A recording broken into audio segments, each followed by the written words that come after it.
Jalol aka, nima bo'lgan bu mashina? Loy jangida qatnashganmi deyman. Albatta, kanalga yo'malab ketgan. Xudo olsa, navbatdagi Orange Gentra bu haqida bitta chiroyli ma'lumot bersangiz. Odamlar yerga urib ko'rdi, bo'lmayapti. Mashina urib ko'rdi, bo'lmayapti. Suvga ham bir urib ko'ring. Loy jangini bitta ma'lumotlarni bersangiz, xudo olsa, chiroyli yillari bilan.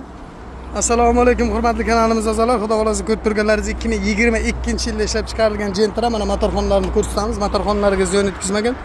Mashina zavod bo'ladigan darajada turibdi. Salon qismlarini xo'p, bardoimgida aerobaklarimiz o'tmagan.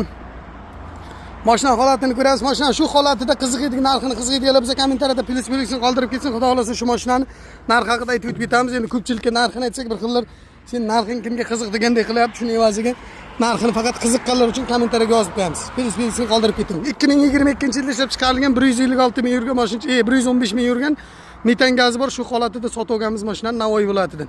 Olib keldik, shunaqa DTP bo'lgan qattiq urib yonib ketgan mashina O'zbekiston bo'la olamiz. Sotib topib bergan $100 hadyamiz bor. Biz kuzatib boring, Jalol avto servis kanalingizga tayyor. Xudo xolasa, mana bu mashinalarimiz bor. Yaxtiyam 1-2 ta mashinamiz bor. Mana Damas, Cobalt, yaxtiyam Nexia, turbichta mashina olib kelamiz.